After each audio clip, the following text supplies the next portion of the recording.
cuál es la finalidad, la utilidad, o sea, entender cuál es la utilidad, para qué nos va a servir, en qué nos va a ayudar. Entonces yo creo que desde ese enfoque la vamos a entender mejor, la vamos a querer un poquito más, nos vamos a interesar un poquito más en la estadística. Hoy les quería comentar un poco sobre cómo está armada una prueba de hipótesis, es decir, cuando nosotros realizamos un determinado experimento. En realidad hay diversas pruebas estadísticas que se pueden hacer, pero no nos va a dar el tiempo para explicar todas.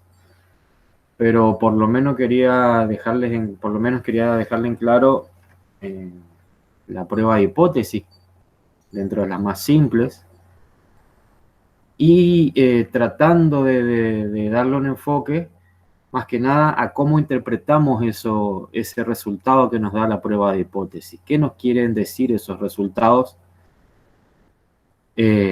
aplicados a nuestro experimento? ¿Sí? O sea, cómo nos ayuda a interpretar el resultado de ese experimento más allá del número que nosotros obtengamos de esa prueba de hipótesis. Y si nos da el tiempito, les muestro rapidito cómo se usa el Infostat. Es un programa bastante amigable, por ahí es muy sencillo, muy simple su interfaz, pero es bastante amigable de usar, por lo menos para las funciones básicas que nosotros queremos darle. Así que voy a ver de compartir la pantalla, si les muestro un poco un archivo.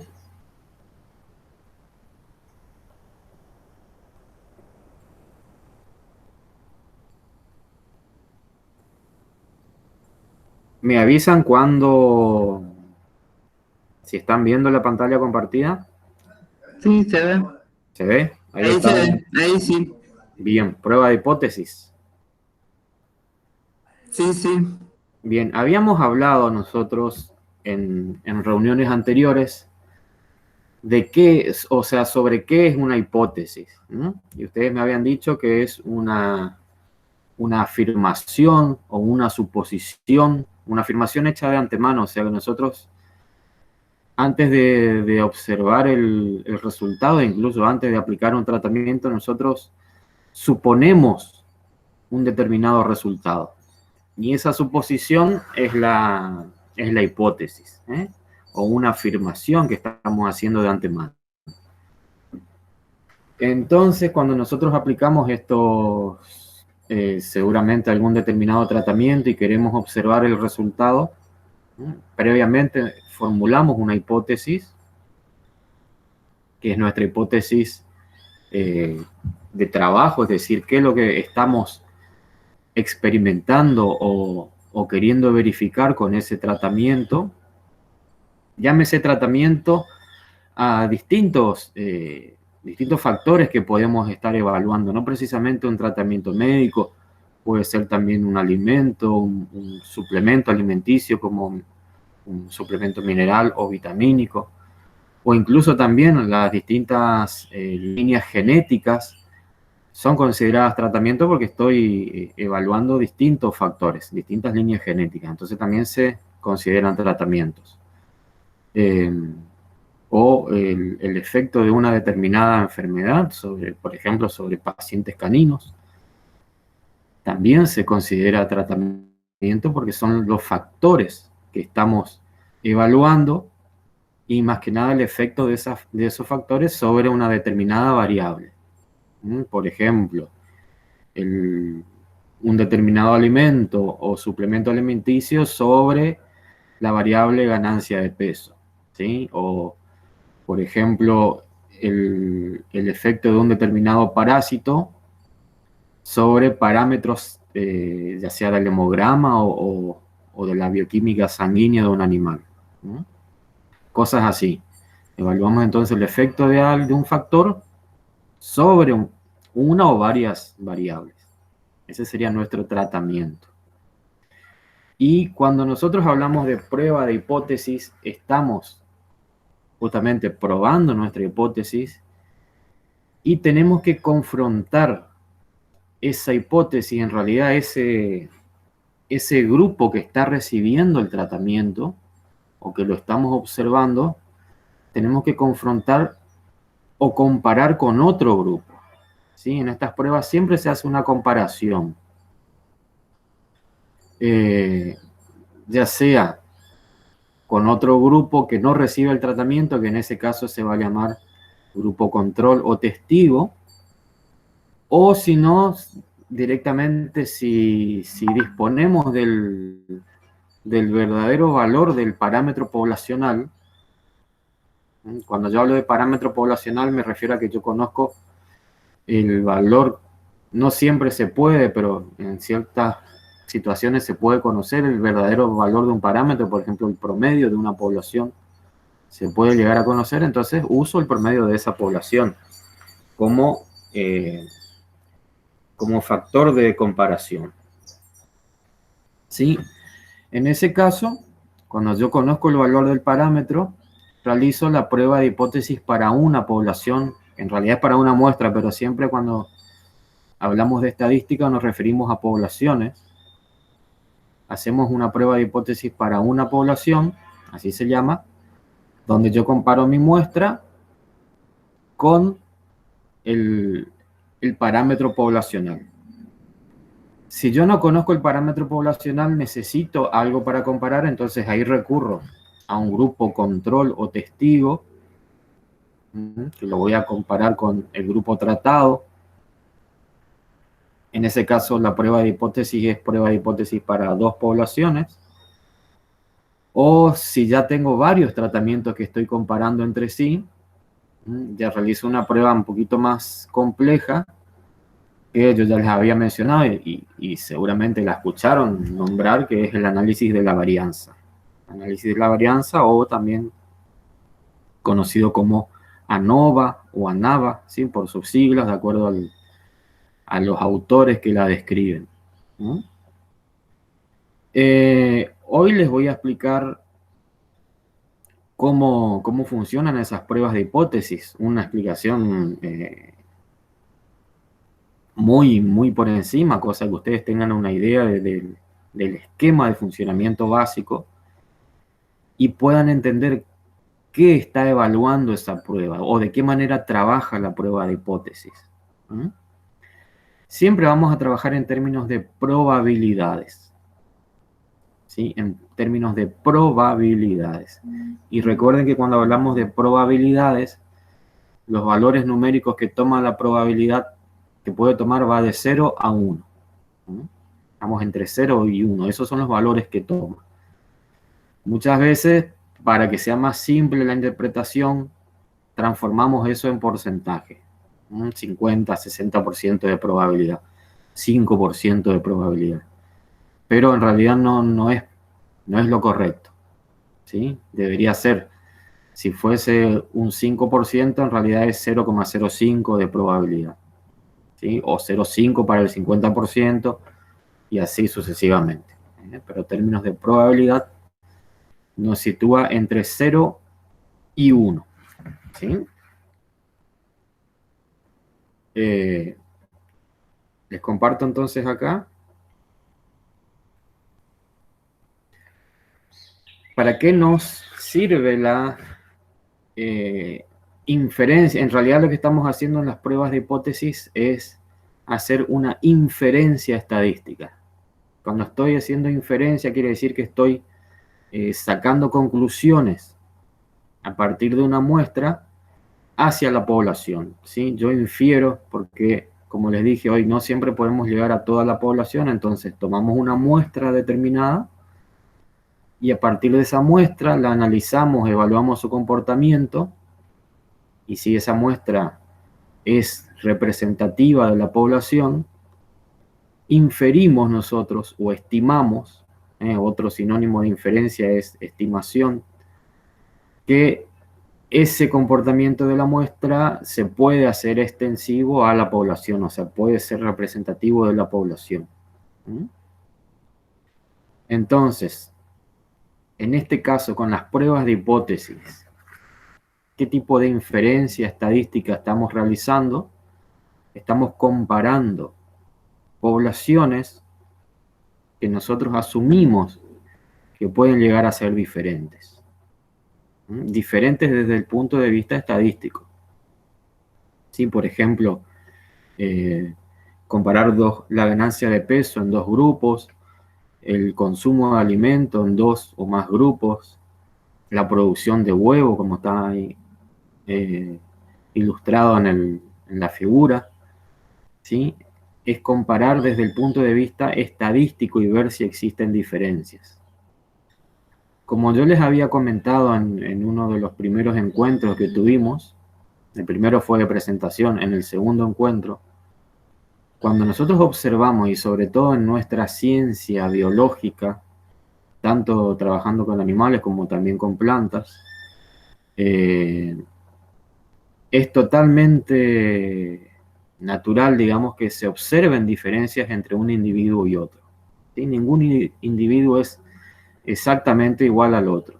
En este caso, los animales.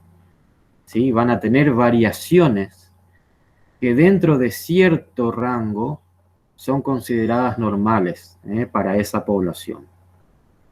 Esas variaciones se van a distribuir, obviamente, a lo largo de o alrededor, mejor dicho, de un punto medio o de equilibrio, que generalmente es el promedio o media aritmética también llamado, y alrededor de ese punto central esos individuos se van a distribuir. Obviamente, cuanto más cerca están del promedio, yo voy a tener una mayor probabilidad de encontrar individuos con valores cercanos al promedio, y cuanto más lejos estamos del promedio, es menos probable de encontrar individuos con valores de esas características, o sea, lejos del promedio. Y si todo está bien, si todo se distribuye normalmente, eso se puede graficar con lo que ustedes seguramente conocen, que es la campana de Gauss, que me representa una curva de distribución normal, que ahora enseguida les voy a mostrar ahí el ejemplo. Pero entonces, observar diferencias entre individuos, entre un individuo y otro, o entre una muestra y otra, es perfectamente normal. ¿Sí? Siempre y cuando, o sea, yo considero normal esas variaciones siempre y cuando esos individuos estén en similares condiciones, tengan similares características, como por ejemplo raza, edad, sexo, ¿sí? Eso es una condición para considerar esas variaciones normales. ¿Y por qué recalco esto? Porque como yo voy a comparar dos muestras, por ejemplo, y estoy hablando de que van a haber diferencias, es decir, que si yo estoy evaluando un determinado alimento y veo luego, comparo el promedio de ganancia de peso entre una y otra muestra y veo que son diferentes, o cada ganancia individual, veo que son diferentes, ¿cómo yo sé si esas variaciones se deben al alimento o se deben a eso que yo sé que va a ocurrir, que es normal que varíen? Y eso es lo que nos hace, o lo que nos determina, nos ayuda a determinar la inferencia estadística a través de esas pruebas de hipótesis. O sea, poder discriminar si esas diferencias observadas entre dos o más grupos se deben a esa variabilidad normal, es decir, a lo que se llama comúnmente en estadística, se deben al azar, o se deben al tratamiento que estamos aplicando. Porque si ustedes me presentan, por ejemplo, una lista de datos recogidos de dos muestras, hicieron el estudio y me presentan, y yo empiezo a mirar y digo, sí, acá hay diferencias. Tal muestra es diferente de la otra. ¿Para qué voy a hacer una prueba estadística si yo ya veo a simple vista que hay diferencias? ¿Para qué voy a hacer? Entonces ahí es donde entra el valor de los análisis estadísticos. Poder discriminar Y justamente eso es lo que yo les decía en el último encuentro que tuvimos. La estadística es la herramienta que a ustedes les brinda la seguridad de decir, esto se debe al tratamiento, ¿sí? Y nadie les puede refutar eso. Nadie les puede decir, no, eso no. No, ¿por qué? Porque ustedes hicieron la prueba, el análisis estadístico, y les dijo que sí, que hay diferencia. Nadie les puede contradecir en eso. De ahí la importancia también del estudio y del análisis estadístico. Tener esa certeza, esa seguridad, ¿no es cierto?, de poder decir, esto es así. Hubo diferencias. ¿Se entiende? A ver. Acá está, por ejemplo, ¿sí? Acá está graficado. Supongamos que yo tengo un peso promedio de individuos, en este caso son pollos. ¿Dónde voy a tener? Si yo observo una población de pollos o una muestra de pollos, obviamente voy a tener individuos que son más gordos, individuos que son más flacos, más pequeños, ¿sí? Que van a estar por encima y por debajo del promedio. Obviamente, acá en la altura nosotros indicamos la frecuencia, ¿sí?, de observación, y horizontalmente indicamos el valor de la variable, ¿sí? Cuánto se aleja de la media. Cuanto más lejos está del promedio, esos individuos tienen una menor frecuencia de aparición, ¿sí?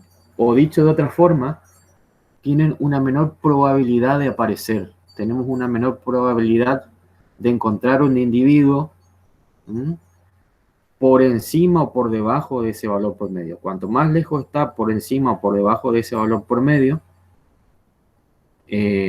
tenemos menos probabilidad de encontrar un individuo con esos valores, ¿sí?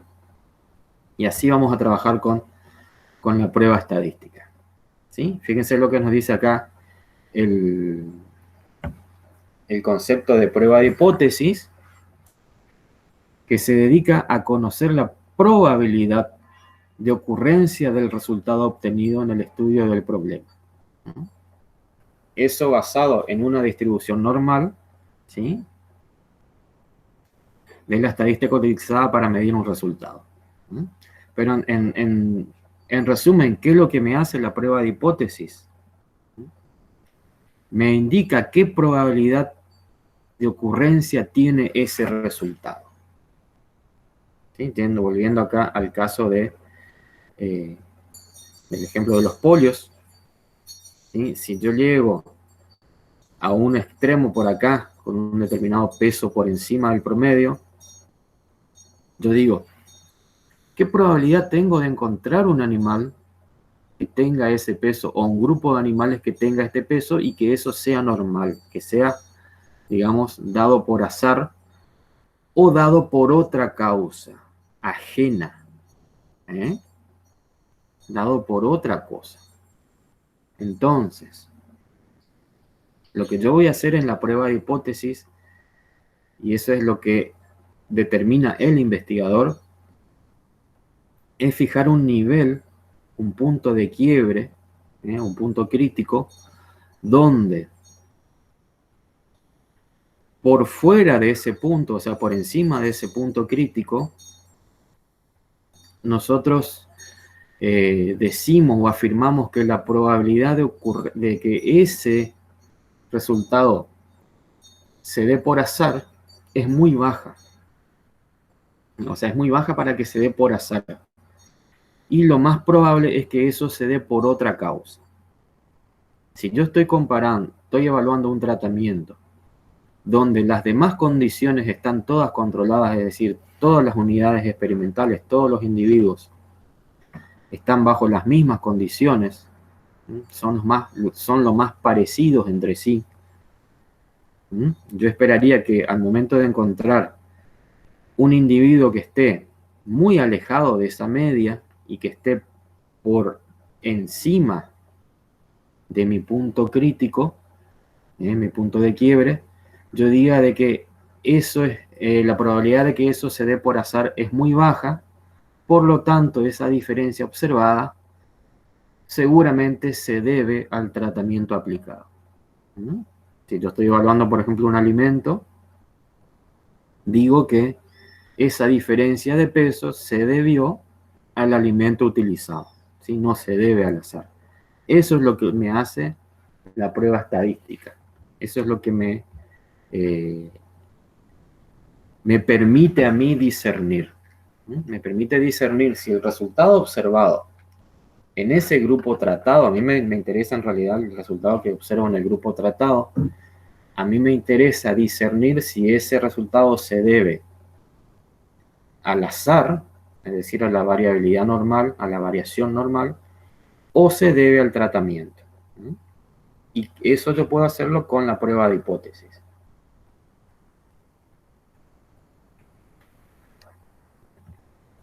¿Algo que quieran preguntar hasta acá?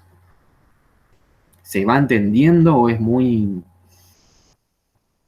poquito difícil? Profe, cero ahí en la campana de Gauss, ¿dónde estaría? ¿En el centro estaría el cero? El cero,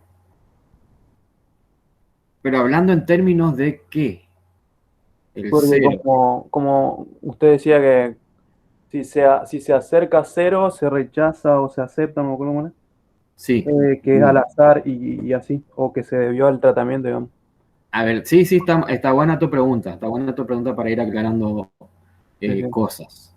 Por ejemplo, acá en el centro se sitúa, por un lado se va a situar la media, ¿sí? El promedio de valores, en este caso si estoy evaluando peso, el promedio de peso se va a situar en el centro. Acá el cero que se va a situar, no sé si se acuerdan de Z.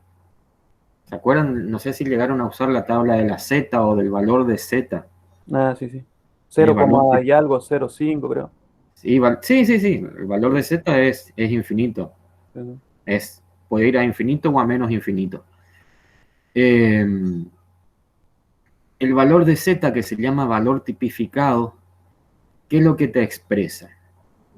Es una forma de uniformar la variabilidad de los individuos y te expresa cuánto se aleja de la media un individuo, el valor de la variable, de una determinada variable de un individuo, expresado en términos de desvío estándar. ¿Se acuerdan que el desvío estándar es una medida de variabilidad, es un promedio de la variación? Entonces, en ese caso, el valor de Z0 coincide con el promedio. ¿Por qué? Porque justamente el valor de Z te indica cuánto se aleja un individuo de la media. Y si tiene el mismo valor que la media, el promedio, su valor de Z va a ser 0, porque coincide, no se aleja en nada de la media. Si se empieza a alejar, se puede ir en número infinito, ¿sí? Pero, por ejemplo, como dijo Fabri, 0,5 o 1, si por ejemplo yo tengo un valor de Z de 1, quiere decir que ese individuo se aleja de la media en un desvío estándar. Sea el valor que sea del desvío estándar, ese individuo está alejado en unidad de un desvío estándar, ¿sí? Obviamente, cuanto más se aleja, tiene menos probabilidades de aparecer. En realidad, en términos estadísticos, nunca vamos a tener un valor de probabilidad de 0, porque en teoría cualquier valor podría ser posible de manifestarse o de aparecer. Eso yendo un poquito a lo que preguntó Fabricio no sé, yo digo Fabricio, pero dice Fabri acá. ¿Fabricio es? Sí, profe, sí, Fabricio. Dale. Acá el valor de 0 estaría hacia los extremos. Estaría más 0 a la derecha o menos 0 a la izquierda. ¿Sí? En realidad, la probabilidad no tiene valores negativos. Estamos hablando en valores de Z, se aleja hacia hacia la izquierda o a la derecha. En realidad el signo negativo acá en esta campana de Gauss, si yo aplico un valor de signo negativo, obviamente el peso no va a tener signo negativo, y estoy hablando en términos de peso, pero en términos de valores de Z, de alejamiento de la media, puedo tener signo positivo o negativo, donde simplemente el signo me indica el sentido o hacia qué lado me voy de la campana. Si es positivo, me voy hacia la derecha. Si es negativo, me voy hacia la izquierda. Profe, esto puede ser que se utiliza mucho en lo que es, por ejemplo, en los DEPs de los catálogos de toro, Sí. por así decirlo. Sí, utilizan esto, pero también utilizan valores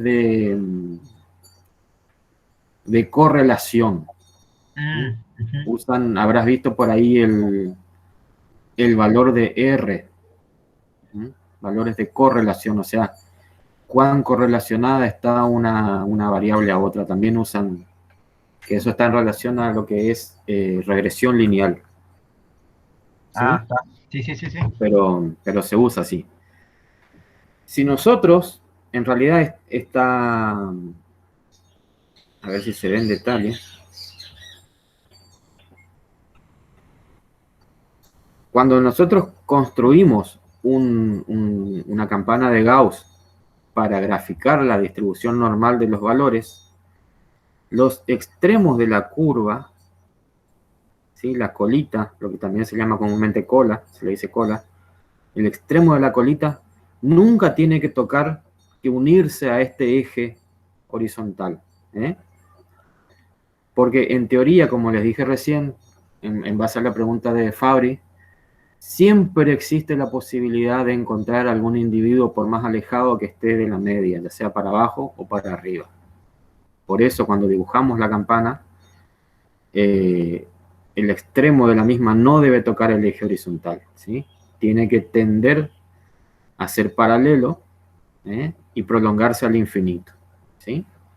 Obviamente no vamos a encontrar un polio que pesa 100 kilogramos, pero para la estadística todos tienen la misma, o sea, no la misma probabilidad, pero todos tienen probabilidad, aunque sea mínima, de aparecer, aunque sea 0,000001.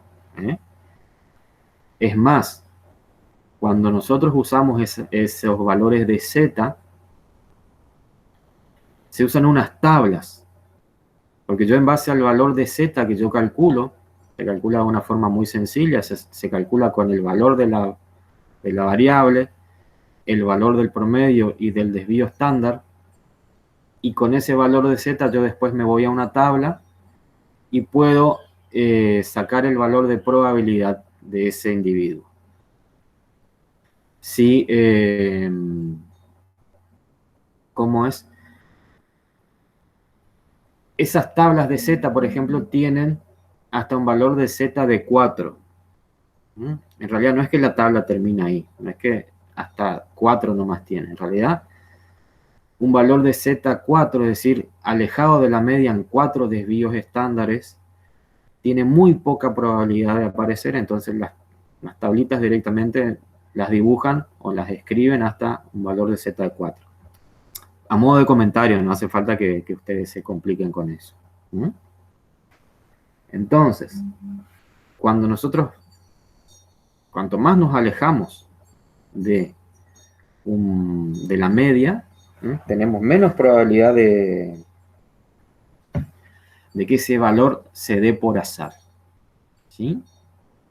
Y cuando nosotros establecemos este punto de quiebre, lo llamamos valor crítico, y también en estadística se llama nivel de alfa o nivel de rechazo, que acá está lo que se llama área de rechazo de hipótesis nula. Ya vamos a ver qué son cada hipótesis, porque ustedes cuando van a leer un trabajo o van a escribir, solamente se van a encontrar con esto: se rechazó la hipótesis nula o se aceptó la hipótesis nula. Entonces tienen que conocer esto. Cuando yo elijo ese valor, en realidad ese valor es arbitrario, pero lo más normal en nuestro campo de acción de las ciencias biológicas es trabajar con un nivel de alfa de 0,05, es decir, análogo a un 5%. Y ese punto yo lo sitúo acá. ¿Sí? Acá estaría mi nivel de, mi zona de rechazo. ¿Qué quiere decir eso? Que cuando el valor de un individuo o de una muestra cae por fuera, por encima, ya sea de esta zona de rechazo, por encima o por debajo en el otro lado, en la izquierda, nosotros decimos que la probabilidad de que se dé por azar es muy baja, ¿sí? Y lo que me dice que cuál es el punto crítico es ese nivel de alfa que nosotros lo establecemos. Obviamente, cuánto yo si quiero en vez de elegir 0,05 puedo elegir 0,1, o sea, puedo elegir un 10%. Entonces mi área de rechazo va a ser un poco más grande. Es decir, mi estudio va a ser más preciso, mi resultado o mi conclusión va a ser más precisa, pero tengo más probabilidades de cometer también un error, de equivocarme. Entonces se fija habitualmente un nivel de alfa de 0,05. Cualquier pregunta, siéntanse en libertad de hacerla. Bien. Cuando nosotros realizamos un estudio, una prueba, y queremos comprobar el efecto de un determinado tratamiento, tenemos 3 resultados posibles a analizar. Uno de los resultados puede ser que el efecto de ese tratamiento provoque un cambio simplemente en la variable, un cambio que yo no sé con precisión de qué tipo va a ser, es decir, que va a producir un aumento o una disminución de los valores, quizás yo no tenga la certeza. El cambio puede ser positivo, es decir, si yo, por ejemplo, estoy probando un alimento o una vitamina o un mineral, seguramente voy a buscar de que ese nuevo alimento produzca una mayor ganancia de peso. Entonces, yo esperaría encontrar en mi muestra tratada valores superiores que la muestra testigo. O en el otro caso, por ejemplo, estoy evaluando o probando un antiparasitario, yo esperaría, por ejemplo, que la carga parasitaria de los animales tratados con ese nuevo antiparasitario sea menor que otro antiparasitario que estoy usando como comparación. Siempre vamos a probar algo que nosotros esperamos que sea mejor. Es decir, de que el resultado obtenido sea mayor o sea menor no significa que sea malo. O sea, en el caso de que sea menor, no precisamente significa que sea malo. O no sé, o estoy probando un medicamento que disminuya la presión sanguínea en los animales o disminuya los niveles de glucemia, etc. Y eso me determina qué tipo de prueba voy a realizar y cómo voy a proceder con las hipótesis estadísticas. A ver si tengo escritas acá las hipótesis. Sí, acá están. En este recuadro, marroncito, a ver, les muestro primero yo para ahí me salgo un poco del orden, pero del orden de la diapositiva, pero esto es simplemente una guía. Cuando vamos a hacer una prueba de hipótesis, entonces nosotros, como ya mencionamos hoy, primero planteamos una hipótesis de trabajo, esa afirmación o suposición donde, por ejemplo, decimos, la nueva dieta produce pollos más pesados al final del periodo de engorde. O si no quiero ser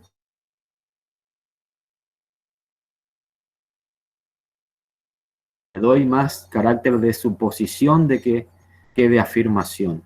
Si quiero ser un poquito menos arriesgado, por así decirlo. Pero no obstante, estoy haciendo como una suposición o afirmación. Estoy indicando de que algo puede llegar a ocurrir, ¿sí? Entonces, esa es la hipótesis de trabajo. Después, las hipótesis estadísticas, que son dos, van a ser la hipótesis nula, que se simboliza así como H mayúscula sub 0, hipótesis nula, e hipótesis alternativa, H mayúscula sub 1. La hipótesis nula es la hipótesis de igualdad de promedios. En este caso, estoy planteando una igualdad, fíjense, y la letra griega mu simboliza, en realidad siempre se trabaja con parámetros poblacionales, por más que estemos trabajando acá con una muestra, la mu simboliza el promedio poblacional, donde yo digo, por ejemplo, en la hipótesis nula, la mu del tratamiento nuevo es igual a la mu del tratamiento original o a la mu poblacional, ¿sí? Ya sea si es una prueba de una población o de dos poblaciones, ¿no? Pero comparo el promedio de ambas poblaciones o muestras. Y en la hipótesis alternativa, en este caso, como estoy evaluando una dieta donde yo espero encontrar una mayor ganancia de peso en estos animales, voy a decir en la hipótesis alternativa que la mu del tratamiento o de la dieta nueva va a ser mayor que la mu del tratamiento original o de la población de origen o universo de origen, ¿sí? Esas son las hipótesis estadísticas que yo voy a confrontar. ¿Se entiende? ¿Alguna duda de eso, de las hipótesis? ¿Mayor o diferente, profe, la hipótesis alternativa? En este caso mayor.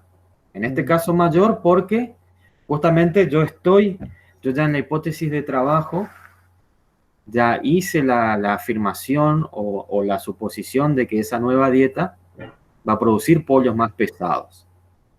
Entonces acá yo estoí trabajando buscando un efecto de que los pollos van a ser más pesados. Sí, sí, sí. Pero, por ejemplo, ahí estaba por volver a los gráficos que yo le mostré. Acá. En base a lo que yo suponga que pueda ocurrir en el resultado, puedo tener tres tipos de hipótesis alternativa. Acá en el medio está la que le mostré recién, donde la mu nueva, fíjense que está H sub 1, la mu nueva es mayor que, o del tratamiento nuevo es mayor que la mu 0, o sea, la del tratamiento control o de la población, ¿sí? Que yo únicamente voy a suponer o esperar de que los individuos tratados caigan para este lado. La otra opción que tengo de hipótesis alternativa es que la mu nueva o del tratamiento nueva sea menor que la del tratamiento control. Acá pueden cambiar los símbolos, no es que siempre va n y 0, sino que puedo poner también una t de tratamiento y una c de control. Sí, eso es indistinto. Lo que sí se debe cumplir es expresar el parámetro poblacional, en este caso mu, ¿sí? Esto no se puede cambiar. Pero sí el subíndice que indica a quién pertenece la mu puede variar. Y si no, la otra opción, la que tenemos acá a la izquierda, la otra opción de hipótesis alternativa es de desigualdad de ambas mu, ¿sí? Que es la que vos dijiste, Fabricio, donde yo digo directamente la mu nueva es diferente a la mu original o control, etcétera, ¿sí? Son las tres opciones que se pueden plantear y que yo también debo definir a la hora de trabajar. ¿Cuál es el resultado que yo estimo que va a ocurrir, ¿sí? Con ese tratamiento? Eso también yo lo debo definir porque a la hora de realizar el cálculo, ya sea que lo haga manual o que lo haga con algún software, yo tengo que indicar en el cálculo, yo tengo que proceder de manera diferente, de acuerdo a si trabajo con este tipo de mu, o sea, de hipótesis alternativa, perdón, que es mayor o menor, o en este caso donde me voy a ambos lados, ¿sí? ¿Por qué digo que tengo que definir eso? Porque cuando yo me voy a la tabla, por ejemplo, de T, también es una tabla similar a la tabla de Z, yo voy a tener distintos valores de T de acuerdo a si elegí este tipo de hipótesis alternativa, que la llamamos a una cola, porque tenemos una sola colita marcada, o tengo otra opción en la tabla de T cuando elijo la opción de simplemente desigualdad de las mu, ¿sí? Donde es a dos colas. Lo mismo en el software, ustedes le tienen que indicar a la hora de pedirle qué quieren que les calcule, si están trabajando a una cola o a dos colas. Por ahí el software le dice a una cola o a dos colas, o si no le dice prueba bilateral, que sería a dos colas, o unilateral a una cola. Así nomás es lo que deben. O sea, nosotros fijamos el nivel de alfa y también fijamos si vamos a trabajar a una cola o a dos colas. ¿Sí?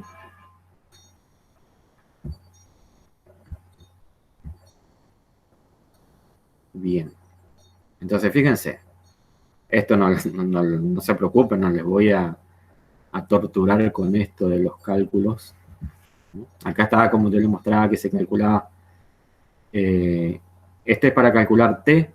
En realidad cuando son muestras pequeñas se trabaja con Z, y cuando trabajamos con muestras grandes se trabaja ya sea con Z o con T.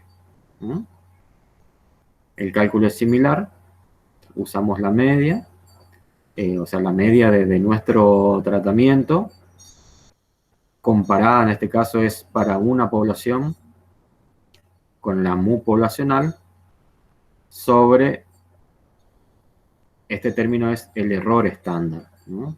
Que en el caso de Z se usa únicamente el desvío estándar, pero bueno, ustedes ya cuando hagan estos cálculos van a usar directamente el software, pero siempre hay que tener la base, el fundamento de qué estamos calculando. Entonces, planteamos las hipótesis, ya sea de trabajo y la estadística. Otra cosa, igual después les voy a mencionar, pero ya les voy adelantando. Después, llegado el momento de confrontar ambas hipótesis, siempre el resultado se concluye sobre la hipótesis nula, es decir, decimos, si si las diferencias observadas, o dicho de otra forma, si la probabilidad de que los individuos de mi muestra tratada sean muy altas, y es lo más probable que eso se dé por azar, nosotros aceptamos la hipótesis nula y decimos que estadísticamente la mu nueva es igual a la mu original, por más que haya diferencia, en que en realidad van a haber diferencias. Nosotros decimos que las diferencias observadas, ahí estamos aseverando que hay diferencias, no son estadísticamente significativas. Por lo tanto, aceptamos la hipótesis nula y decimos que el tratamiento nuevo no produce una mayor ganancia de peso. En cambio, si la probabilidad de que esos individuos sea tan baja, o sea, muy baja, para que se dé por azar, por lo tanto, eso se va a deber probablemente al tratamiento aplicado, yo lo que hago es rechazar la hipótesis nula, ¿sí?, de igualdad de variancias, y digo que en este caso la probabilidad de que esos individuos se den por azar, o sea, esos individuos con esos valores se den por azar, es muy baja.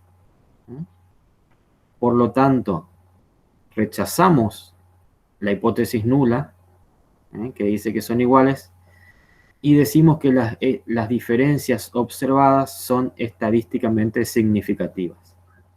A lo que voy con esto es que siempre se trabaja sobre la nula, o sea, cuando se concluye, decimos aceptamos o rechazamos la hipótesis nula, y siempre nos tenemos que quedar con una. ¿Sí? Obviamente, si yo acepto la nula, por descarte estoy rechazando la alternativa, y viceversa, si yo estoy rechazando la nula, estoy aceptando la alternativa, pero siempre la conclusión se formula, eso ya es una, digamos, por convención se hace eso, se formula en base a la hipótesis nula, ¿sí? Entonces, una vez que planteé las hipótesis, en este caso la alternativa, me da una, estoy trabajando una cola, me dice que estamos trabajando una cola, y acá también está puesto, por ejemplo, que nosotros elegimos el nivel de significancia o nivel de alfa, ese valor crítico de aceptación o rechazo de la hipótesis nula, ¿sí? Que puede ser 0,01, lo que sería un porcentaje de un 1%, el más usual 0,05 o 0,10. Por ejemplo, nadie elige trabajar con 0,6, o sea, 0,06, 0,07. No. Se van así en valores más o menos redondos.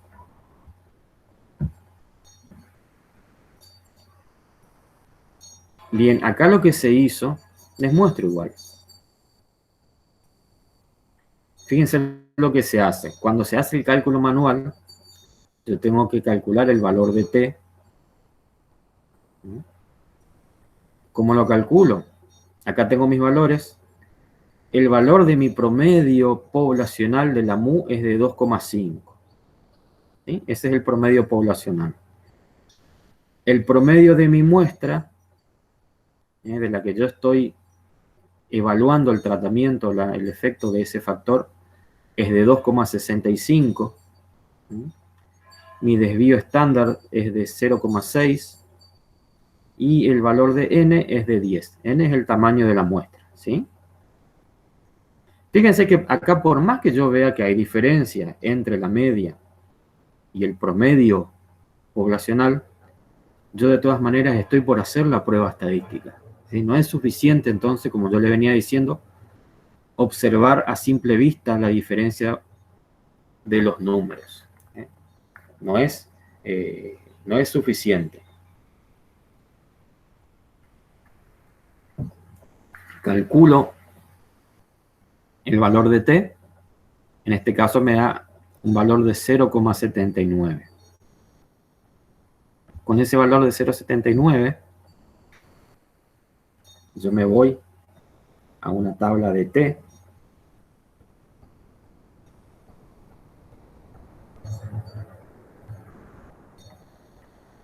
Se van a encontrar, si ustedes investigan, al que le gusta la estadística, si ustedes se ponen a investigar, entonces acá está repetido el cálculo de nuestro valor de t. Este se va a llamar t calculado. Quizás estos se están acordando un poco de cuando cursaron estadística. Sí, más o menos, a mí pasaron unos añitos ya. Sí, pero algo queda. Sí. Fíjense, tenemos nuestro t calculado, tenemos que buscar el t de tabla. El t de tabla, ¿cómo lo vamos a buscar?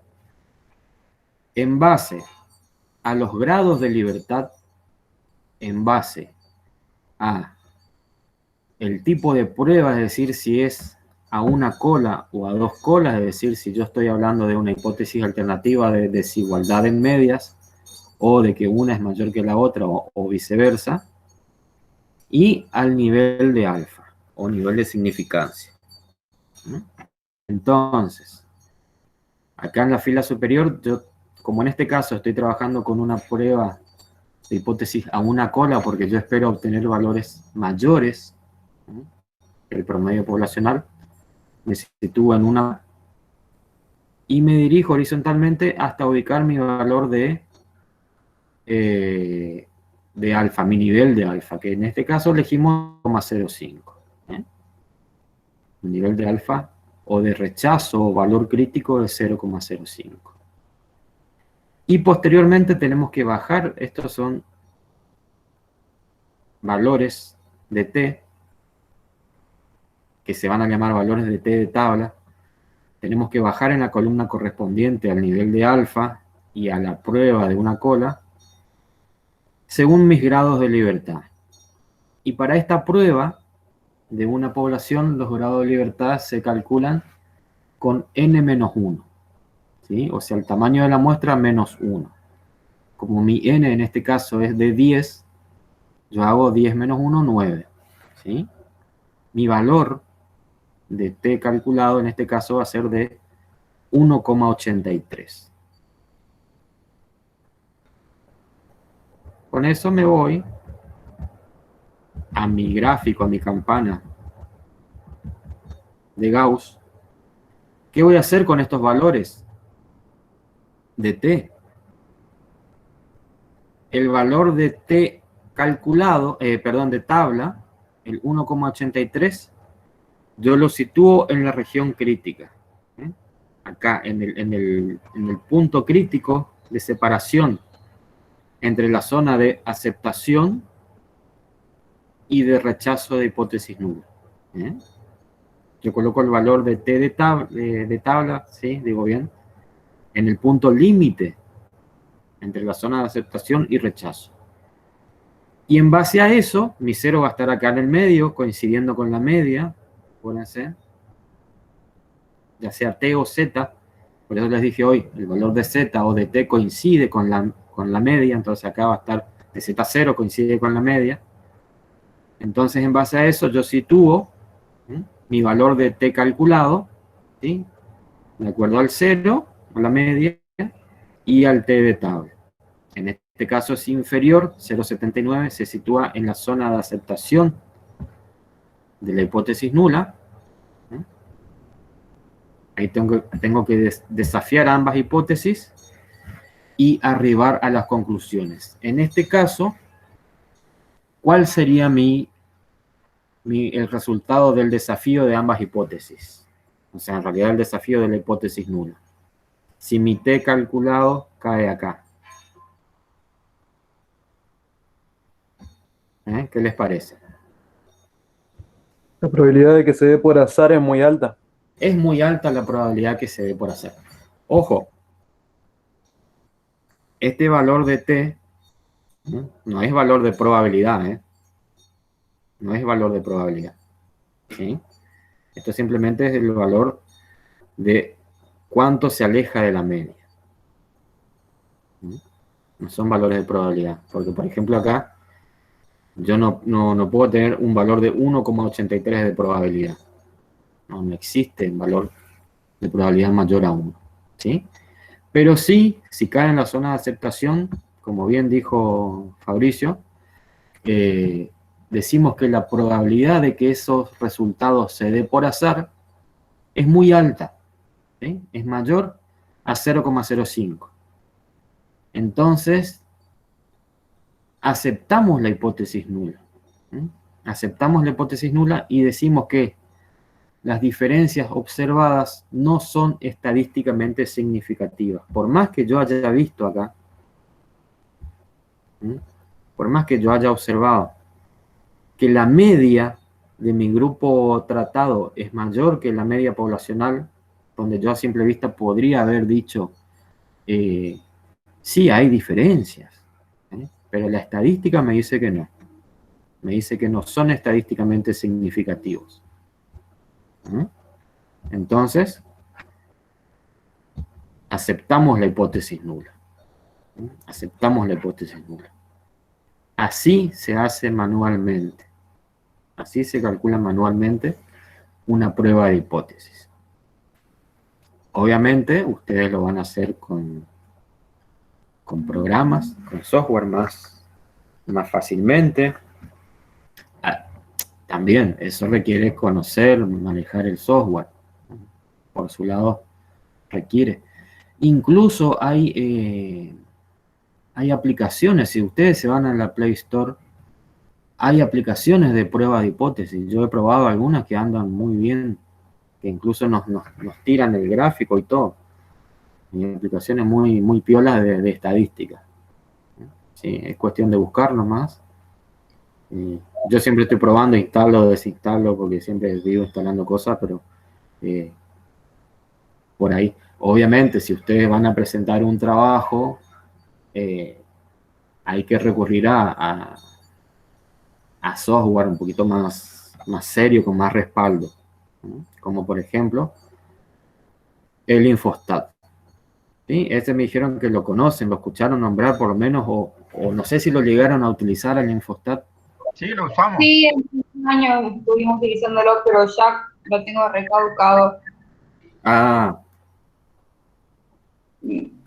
bueno, el Infostat ustedes lo descargan gratuitamente, tienen una versión libre, que es muy, muy limitada, pero la página, como los creadores del Infostat son de una facultad, tiene una versión estudiantil. Ustedes tienen que, acá tengo para mostrarles, a ver. Ahí está, ustedes se van, ¿están viendo ahí el power de Infostat? Sí, sí. ¿Sí? Bien. Se van a la página de Infostat, de ahí se dirigen hacia, en la primera pestaña, acá tiene estas pestañas que se colorean de azul. En la primera pestaña de Infostat descargan, pueden elegir la versión en inglés o en español, ¿sí? Descargan el instalador en su computadora, pesa algo de 200 megas, creo 200, 250 megas el instalador. Posteriormente, vuelven arriba y se van a la pestaña de versión estudiantil. Ahí les dice clic para acceder en versión estudiantil y les abre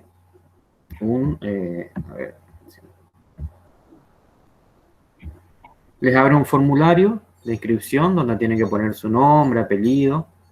¿Sí? Les dice ahí, les da una serie de indicaciones.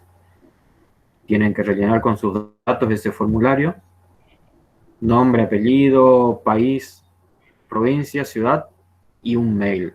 Importante que sea un correo que está funcionando, porque al correo le van a enviar el código de activación, que es una clave alfabética de 16 dígitos, ¿sí? Similar al de la tarjeta de crédito. Posteriormente, es importante que sigan estos pasos, porque si no les puede tirar errores en la activación. O sea, se descargan el instalador, después van y piden la versión estudiantil, rellenan el formulario, verifican que hayan recibido el correo con la clave de activación. Una vez que ustedes instalan el software, les va a aparecer esta ventanita que le dice esta copia debe ser activada, ¿sí? Le dicen OK y les abre esta otra ventana.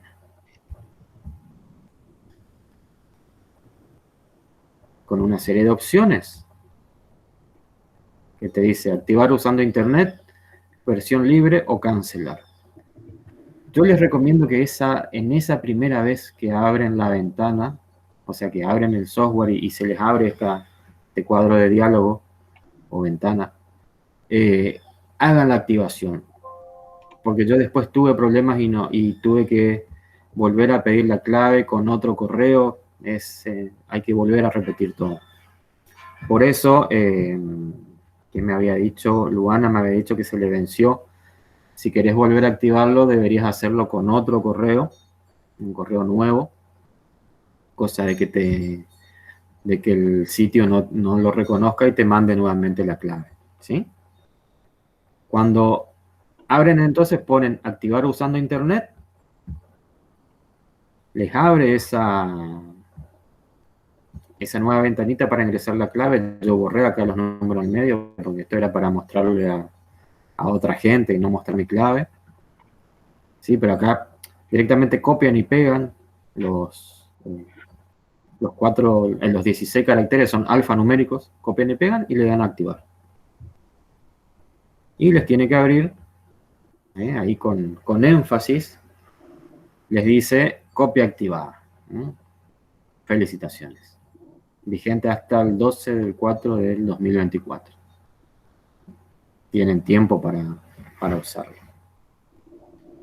Porque lo que les dice, si ustedes no cumplen estos pasos, a mí, por ejemplo, me aparecía que después para activar tenés que ejecutar como administrador el software cuando quieran abrir la próxima vez.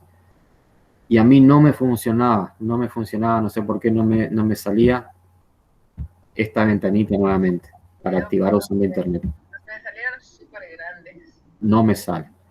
Así que les recomiendo que hagan todo en un primer paso, ¿sí? Que hagan todo la primera vez y que ya activen. Por eso pidan primero, o sea, cuando están descargando el instalador, pidan la clave, ¿sí? Después instalan el software, verifican que haya llegado a la clave, instalan el software y ya la primera vez activan. Y ahí se olvidan hasta el 2024 de estar complicándose con las versiones, ¿sí? Y les muestro rápido para ir finalizando cómo se trabajaría con el Infostat. Hay muchas formas de trabajar, de cargar los datos. Tiene su forma particular de trabajar con los datos. Podemos directamente, desde el software, crear una tabla, ¿sí? E ir cargando nosotros los datos acá. Podemos agregar columnas, tiene la opción de insertar nuevas columnas, ¿no? E ir cargando manualmente. O si no, también nos da la opción de, por ejemplo, si tenemos los datos en Excel, podemos pegar directamente acá. Copiamos de Excel y pegamos los datos acá, ¿sí? Son diferentes opciones. Además, el Infostat viene acá con en la pestaña de ayuda, viene con un manual que está muy bueno, porque además de ser un manual, a ver si lo tengo acá, además de ser un manual de uso de Infostat,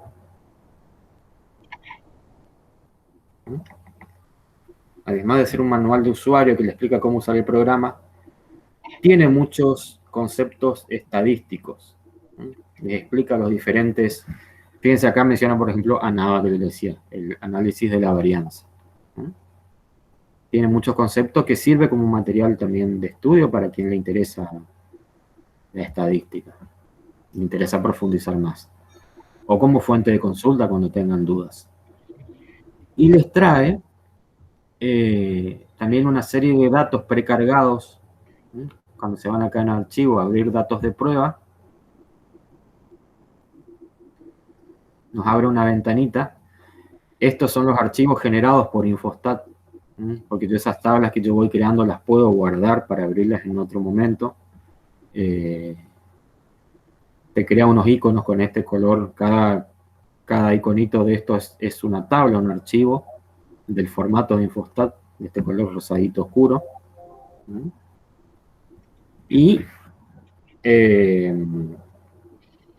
tiene distintos ejemplos para ir trabajando. Yo les voy a abrir un caso.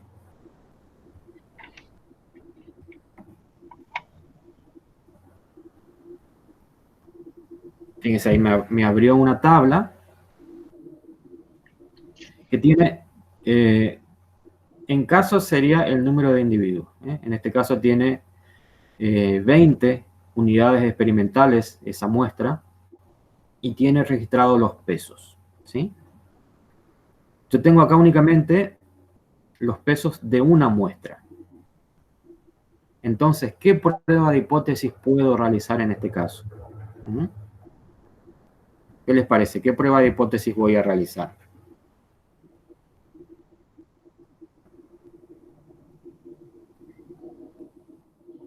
Si yo trabajé únicamente con una muestra, ¿qué le voy a pedir al programa? Una prueba de hipótesis para una población, porque tengo una sola muestra. Pero para poder hacer eso, ahora vamos a ver en la carga de los datos, para poder hacer eso yo tengo que conocer el verdadero valor de la población, tener el valor, en este caso, del promedio poblacional. ¿Sí? Yo tengo que saber, tengo que conocer, porque el programa me lo va a pedir. Entonces, tengo cargados los 20 valores de la variable peso, los 20 datos, me voy a la pestaña de estadísticas. Fíjense que acá yo tengo una opción que me dice medidas de resumen. Acá yo lo puedo pedir, por ejemplo, obviamente vamos a trabajar, las variables son pesos. Acá en esta ventanita me aparecen todas las columnas, yo tengo que elegir la de mi variable en cuestión y la cargo acá. ¿Sí? Y le doy a aceptar. Y acá me dice qué quiero que me calcule el programa. Voy a pedir n, le voy a pedir media, desvío estándar, voy a pedir variancia y coeficiente de variación.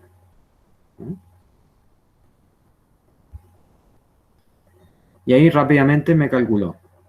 Me contó los 20 individuos, n. Y no sé si logran ver.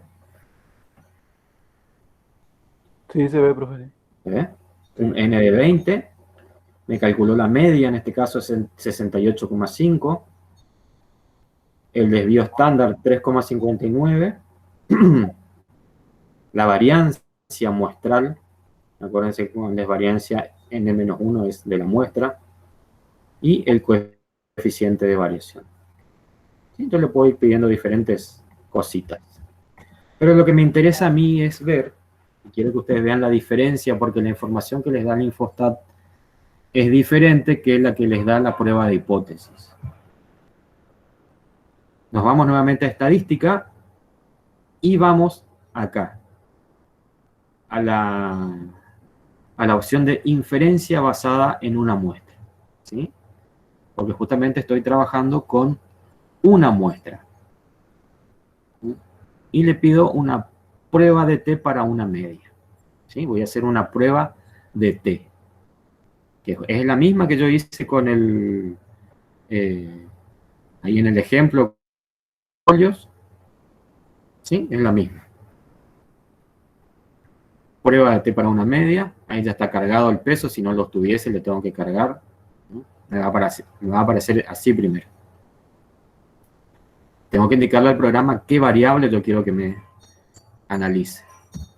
Pongo los pesos, ¿no? Le doy a aceptar, ¿sí? Y fíjense de acá. Esto si quiero le puedo obviar, pedirle que no me calcule, pero no está de más. Fíjense acá lo que yo les decía, le tengo que indicar al software qué tipo de prueba estoy haciendo. Bilateral sería la que es a dos colas, ¿no? Es decir, esa que planteamos en la hipótesis alternativa, simplemente una desigualdad. Unilateral derecha, donde yo decía que la mu de mi grupo tratado va a ser mayor a la del grupo control, o izquierda, la que es al revés. La mu tratada es menor al grupo control. En este caso vamos a pedirle una bilateral, ¿sí? Elegimos el nivel de confianza. El nivel de confianza es el opuesto a alfa. ¿Eh? Es 1 menos alfa. Si yo trabajé con una confianza de 0,05, en realidad acá te toma como valor de porcentaje. ¿Eh? Si trabajé con una confianza, con un alfa de 0,05 o 5%, acá le cargo 95. Y tengo que ponerle el valor del parámetro poblacional. ¿Sí? Le tengo que indicar al programa el valor de mu para que lo pueda comparar. Si no, no tiene con qué compararlo. Supongamos, no sé, 70. Estoy inventando nomás.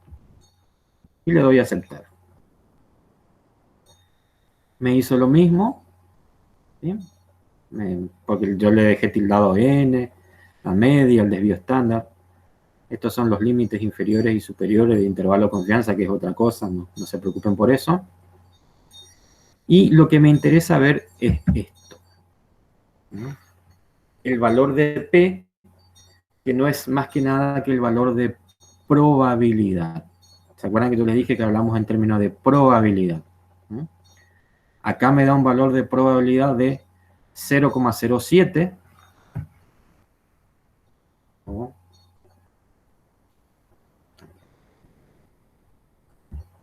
La media.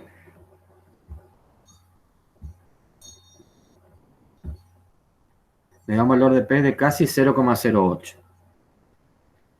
Si yo me voy acá, regreso a mi gráfico, yo decía que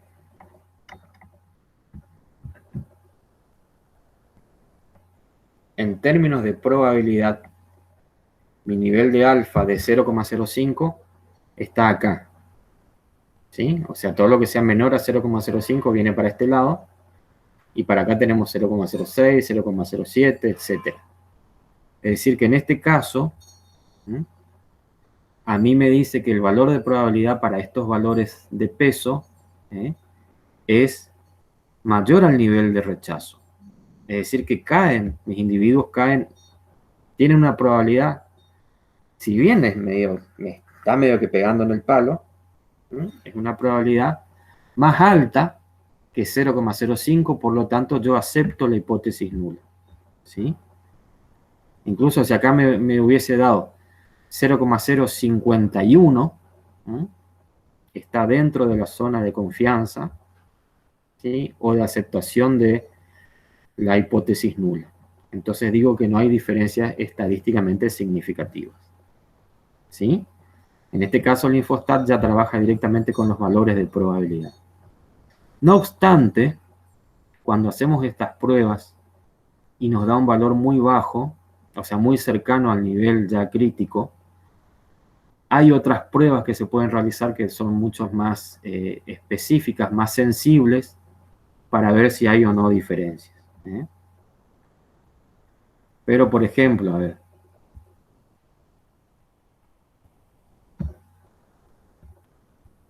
si hubiese tenido una media en vez de 70 que yo le puse hoy, de 68, que está,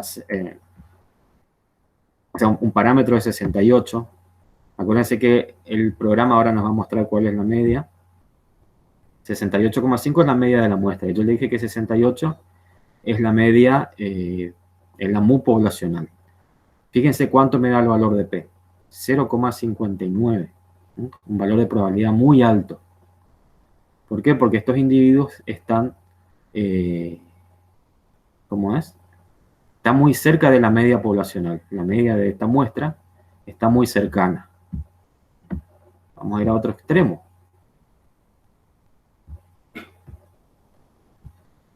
En vez de, vamos a inventarle, un promedio de 95 tiene mi muestra. Fíjense qué me tira como valor de P. Me dice que el valor de P de probabilidad es menor a 0,0001. Es un valor de promedio poblacional muy alto. O sea, el valor de mi media muestral, ahí yo le dije mal, le dije que cambié el valor de la media de la población. No, cambié el valor de la MU. 68,5 como promedio de mi muestra está muy lejos del promedio poblacional que le puse 95. Y me da que el valor de probabilidad de que esos individuos permanezcan, de que esas variaciones se den por azar, es decir, que pertenezcan a ese grupo, es menor a 0,0001, es bajísimo. Acá no hay duda de que hay algo que está haciendo que eso varíe. ¿Se entiende? Y por último, les muestro cómo sería para dos poblaciones. Acá en el programa nomás.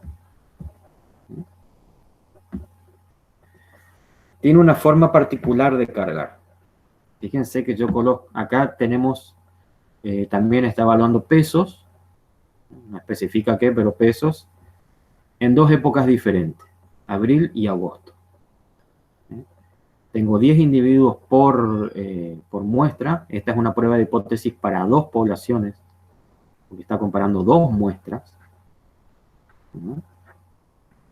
Y yo tengo que colocar en una misma columna todos los individuos, o sea, todos los valores de una variable. En este caso, por ejemplo, época, ¿sí? Por más que sean diferentes muestras, va en la misma columna. Y en la otra columna los pesos correspondientes a cada observación. Similar a la anterior, solo que acá yo agrego otra variable que diferencia a dos muestras, que sería la época. O puede ser también mismos individuos durante diferentes épocas, ¿sí? Pero tengo dos datos diferentes que voy a comparar. Voy a comparar los promedios. En este caso el tratamiento es la época, ¿sí? Tengo promedios de peso en abril, o sea, pesos en abril y en agosto. Me voy a estadística. En este caso tengo que pedir inferencia basada en dos muestras. Y me voy a prueba de T. Acá ya se complica un poquito el cargado de las variables. En realidad no es tan difícil. La variable que estoy analizando, acá en la primera ventana.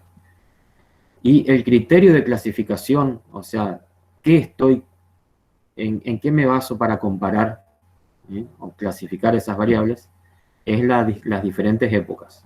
Entonces, como criterio de clasificación pongo diferentes épocas. Le doy a aceptar. Acá de esto no se preocupen. También, nuevamente, tenemos que indicarle si es una prueba bilateral o unilateral, derecha o izquierda. Diferentes opciones que queremos que nos indique. Y acá directamente tiene el nivel de alfa. ¿Sí? Está tildado para usar un nivel de alfa del 5%. Aceptamos, ¿sí? Y nos vamos de vuelta al p-valor,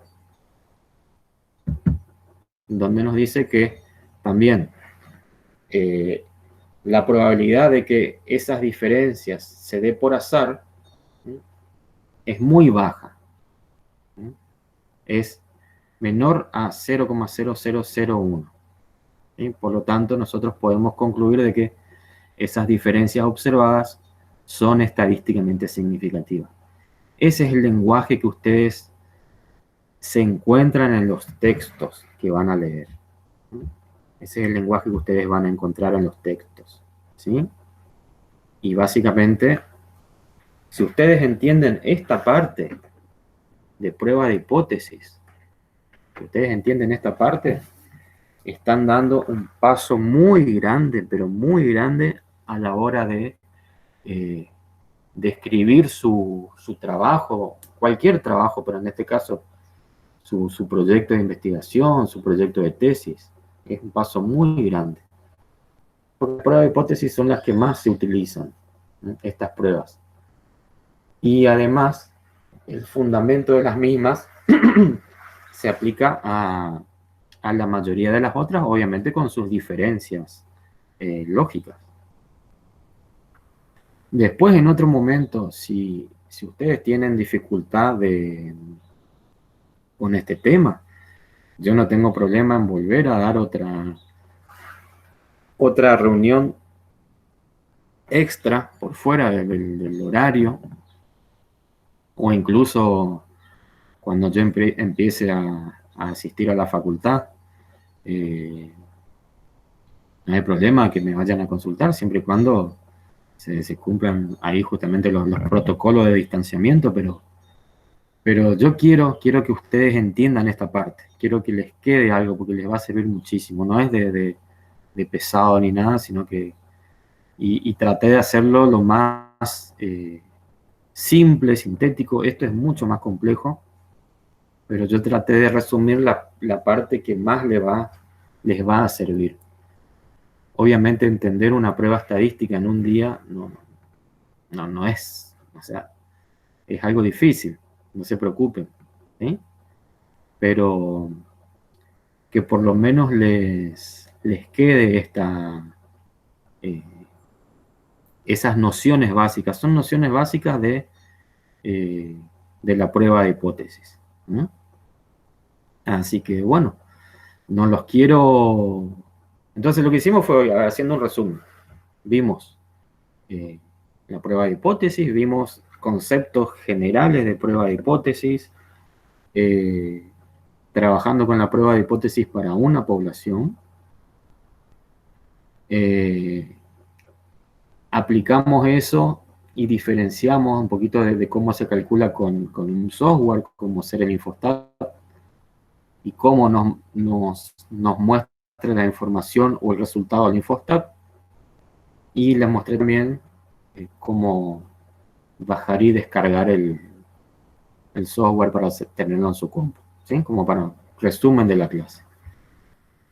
Y bueno, quedo a disposición de sus preguntas, así que si quieren preguntar algo, lo que sea, por ahí no precisamente respecto a este tema, si le quedaron dudas de otras cosas, pregunten. Si no, esto sería todo por hoy. Espero sus consultas. Pueden consultar también después en otro momento. Si tienen duda en el grupo de WhatsApp, pregunten sin problema. No se sientan ¿cómo es? Con miedo, con temor de preguntar. Siempre está bueno que pregunten. No, gracias, profe. ¿Está Gracias. claro? Bueno, Yo tengo una consulta sobre el paper. sí, Luana. La mayoría, o poner en nuestra tesis, la hacemos con el Infostat, todo lo que sea tabla, o están hechas con el Infostat, algunos papers. No, los papers generalmente, esos papers publicados, se adopta un formato de tabla, que vos, sí se puede transcribir la información del Infostat, pero por ahí el formato que te da el Infostat no es por ahí más indicado para, por ejemplo, colocar todo esto en un paper medio que no da. Siempre las tablas hay que tratar de ser lo más, que sean lo más concisas posibles, que no sean unas tablas muy cargadas, difíciles de leer. Por eso lo bueno es que, o sea, lo recomendable es que ustedes lean papers y vayan viendo esas cosas, ¿no? ¿Vieron esas fotitos que yo le pasé la semana pasada de cómo encarar los trabajos, los textos científicos, ¿no? Qué ver, qué buscar, analizar las tablas, y háganlo siempre con una visión crítica, sean críticos. Sí, me gustó la parte que decía que mires primero los resultados, saques tus conclusiones y después mire la opinión del autor. Sí, Eso sí. me gustó. Claro, pero aparte, en el resumen, ustedes ya tienen ahí, se expone también el resultado. Cuando ustedes leen ese resumen, esa media carilla, tienen los resultados plasmados. Pero sí, está bueno que vean así. Y tengan, lo que queremos es que ustedes vayan formando una visión crítica, porque a veces uno se siente inferior, dice, no, yo no estoy todavía en posición de criticar algo. ¿Por qué no? Si ustedes son personas pensantes, inteligentes, o sea, todos somos seres pensantes, ¿por qué no podemos criticar? Entonces formen ese... Pasa que bueno, uno dice, no, el que escribió esto tiene, no sé, un doctor, tiene tantos estudios, tantos diplomas, pero... Voy a cortar la grabación. Pero siéntanse en esa libertad